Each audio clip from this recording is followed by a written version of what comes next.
So we already know, what the visual elements and the principles of art are, as well as a good bit about how to render something that we see in space. So now comes the important aspect of how to make sense of it all in a composed work of art. So let's delve a little deeper into what it takes to make an interesting composition. As defined, composition is the plan, placement, or arrangement of the elements of art in a work. Composition considers the entire area of the picture plane upon which a work is created. So when we're going to take a look at some compositional techniques, in this lecture as well as in some demos that I'm going to be doing in the future here, one of those techniques is simplification. Simplification is a way to reduce the clutter in your artworks and to enhance the focal points.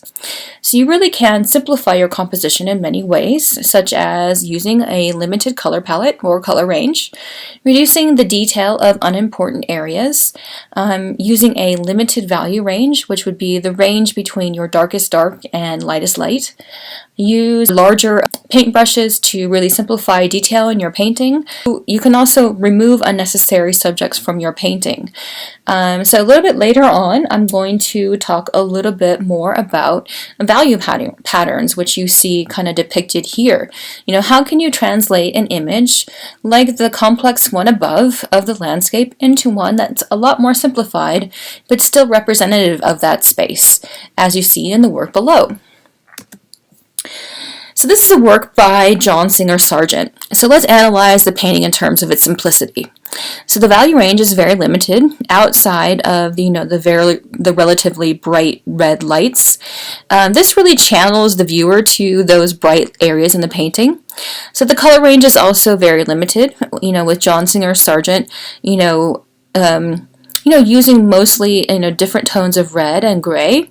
The background has very little detail compared to the rest of the painting. So this helps focus the attention on the foreground where there is much more activity and also more detail. So the brushwork is very loose and suggesting, which aligned with the generally dark lighting in the scene. Simplification is most effective when combined with targeted complexity. So this can be a very powerful combination which you can use to really emphasize areas in your painting. So like you can see in this one, the foreground area that has quite a good bit more detail really has set up a sense of drama in this picture. We wonder about this woman and what she's doing at the table, and this sort of man who's sort of half cropped off over to the side. This creates a sense of, what kind of relationship do these people have to one another, and sets up a really interesting quality of drama in the work. So another technique is called the rule of odds. So the rule of odds suggests that an odd number of subjects in an image is more interesting than an even number. So an even number of subjects produces symmetries in the image, which can, appear overly formal or unnatural. So an image of a person, for example, surrounded by, or framed by two other persons, here this is not people, but skulls, haha, where the person is, the center, of the object of interest in the artwork, that's more likely to be perceived as friendly and comforting to the viewer than an image of a single person with no significant surroundings. So here you have kind of this pyramid of skulls, which again is, emphasizing this sort of trio of skulls. So the rule of thirds is a technique used to ensure the focal point of your work, so that it's not directly in the center and that the artwork is not overly symmetrical. So what it entails is cutting the scene into thirds both ways. So you'll end up with 9 sections. So this is something that we will, try out in one of our demos. And the aim is really to place the focal point at one of the intersections and to ensure that none of your sections are the same. So in general, a focal point, which is directly in the center of the painting, is not visually appealing for the viewer, as it bisects the painting and appears unnatural. So you can see here in this image, that middle section is almost completely blank and empty. So the rule of thirds is thought to be a simplification of the golden mean. The golden mean is a ratio that has been used by visual artists for centuries as an aid to composition. So when two things are in the proportion of 1 to 6.18, approximately 3 to 5, they are said to be in the golden mean. So I'm not necessarily going to get into the details of the golden mean at this time, but we'll kind of more just stick to this rule of thirds for you that are beginners. So geometry and symmetry, this is related to the rule of odds, and is the observation that triangles are aesthetically pleasing in an implied shape within an image. You already saw that with the skulls that I showed you. So in a canonically attractive face, for example, the mouth and the eyes fall within the corners of the area of an equilateral triangle. Paul Cézanne successfully used triangles in most of his compositions of still life scenes. So this is the second one of his still lifes. So a triangular format creates a sense of stability and strength. Create movement. A stagnant composition may be boring. Create movement in your composition and use it to guide your viewer's eye around the composition. Also activate the space. Break the edge of the picture plane and suggest space beyond the view that you are presenting. Don't cut it in two, so avoid bisecting your composition. For example, with the horizon line should not divide the artwork into two equal parts, but be positioned to emphasize either the sky or the ground. So this would be kind of like more showing sky, if the painting is of clouds and sunrise and sunset, or more ground if a landscape. And in your work, so no spaces between the objects should be the same. They should vary in shape and size as well. So that creates a much more interesting image. So this is a really good example of that. You have a lot more of that land mass down below, the horizon line, and the shapes of these different elements vary. So you have this very large mountain, the boat that has a little bit more of a mid-size, and then these very small figures in the foreground there. With all of this, you have to keep in mind that rules also exist to be broken. So you'll hear many rules which are touted for creating an interesting composition. However, you should not consider these as rules you must strictly follow. Instead, you should think of these rules as rough guidelines or suggestions to aid your decision-making process. For every rule, there are many brilliant paintings which have broken it. Closely paired with composition is shape. There are some terms that are important for you to know as an artist when arranging your visual elements in the space of an artwork. So two of those are positive shape versus negative space. So the positive shape is the shape of an object that serves as the subject for the drawing.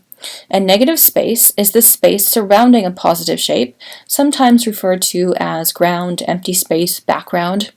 And the relationship between positive shape and negative space is sometimes called a figure ground, foreground, background relationship. The other term that we often refer to is the shape of the picture plane. So the shape of the picture plane is a major determinant of the layout of a drawing or even a painting or other work. And just a basic definition of shape is that it's a two-dimensional closed or implicitly closed configuration. The two categories of shape are organic and geometric shape. So geometric shape is created by mathematical laws and measurements such as a circle or a square, and the organic shape is free-form and irregular shape. And then we also have the term silhouette, which is any dark two-dimensional shape seen against a light background. So on the picture plane, all shapes, both positive and negative, are equally important. Combined, they give a composition unity or purposeful conceptual disunity. So as we work to develop composition in space, there are additional elements and details that help to provide continued and added interest to a visual work. So these include texture, pattern, as well as value. So textural quality in a drawing depends on the surface on which it is drawn, the inherent character of the medium, and the artist's control of that medium.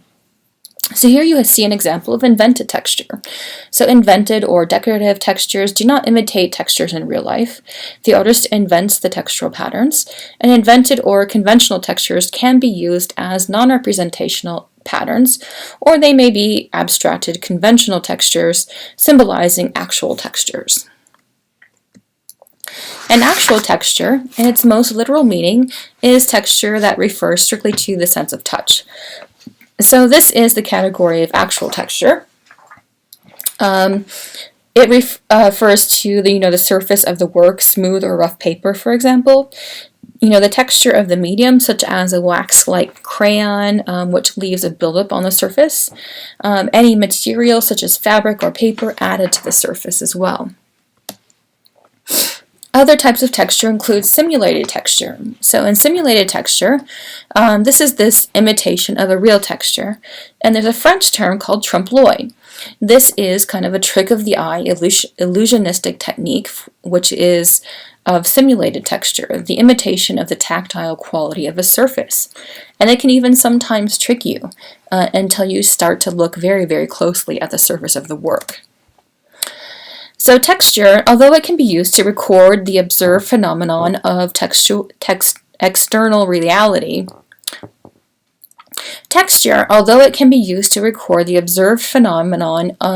reality, always relays information concerning media and surface.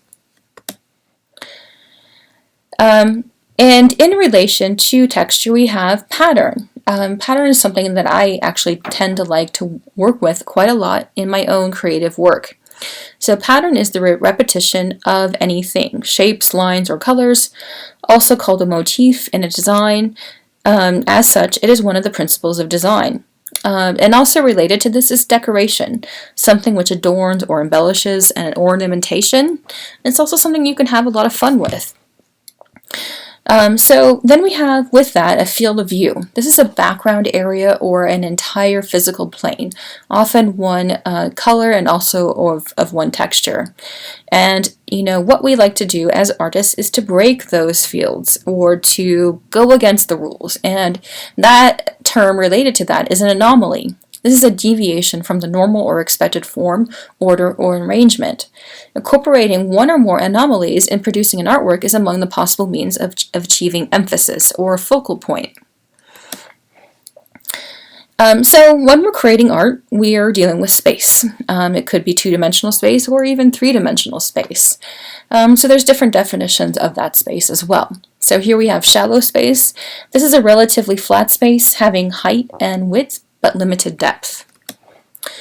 There's three-dimensional space, and in the graphic arts, this is the illusion of volume or volumetric space. That is of space that has height, width, and depth. There is illusionistic space, and this is a representation of three-dimensional space. And then there's ambiguous space, which a lot of artists like to work with. This is space that is neither clearly flat nor clearly volumetric, containing a combination of both two- and three-dimensional elements.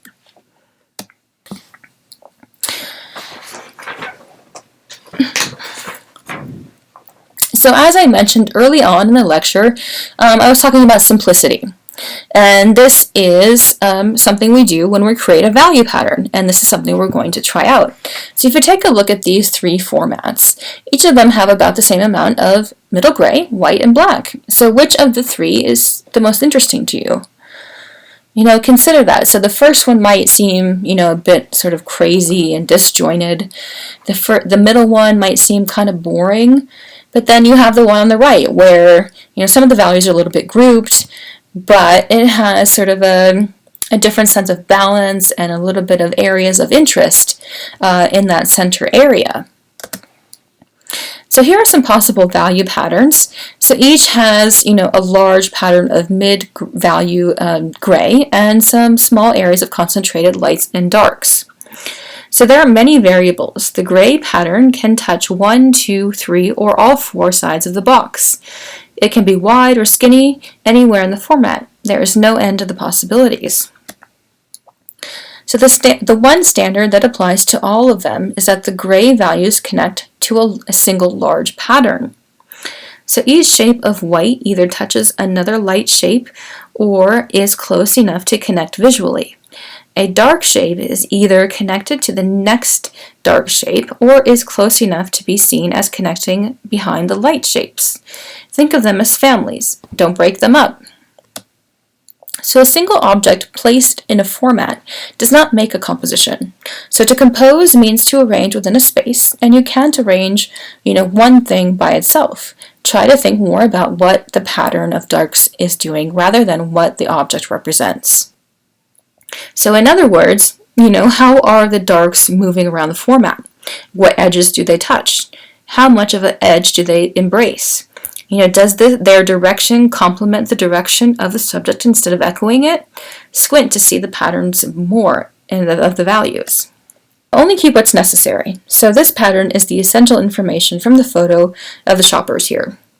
Your intellect would focus on explaining each item and would miss the overall pattern. So by looking at patterns instead of things, I'm able to avoid getting caught in the signs, window dressing, etc. I use the parts of the pattern that help highlight the two figures. I could create an effective design with even less, but more would be too much.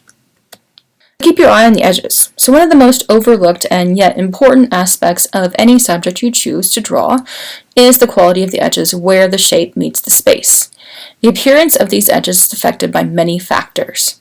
So one would be the value of the form and what it's made from, like clouds have softer edges, rocks would be harder, etc. 2, the relative value of an object's edge and the adjacent ground value. So if they are in sharp contrast, you will have a distinct edge. If they are of the same value, the edge will be lost. The lighting, you have a soft diffuse light will not produce as sharp an edge as a direct bright light.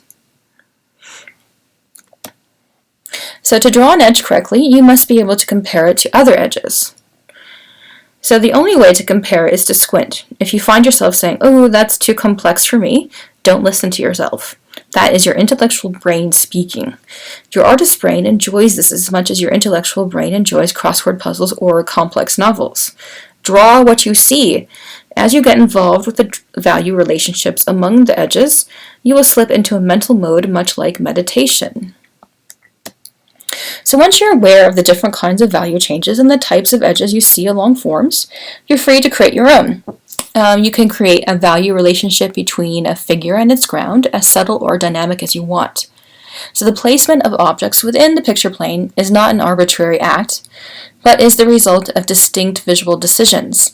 So as an artist, you have the power to lead the viewer, around your composition, the use or even purposeful misuse of elements and the principles of art, intentionally, create your focal point to create mood and, give directional cues that will help the viewer navigate your picture. So now let's go ahead and see if we can try it ourselves.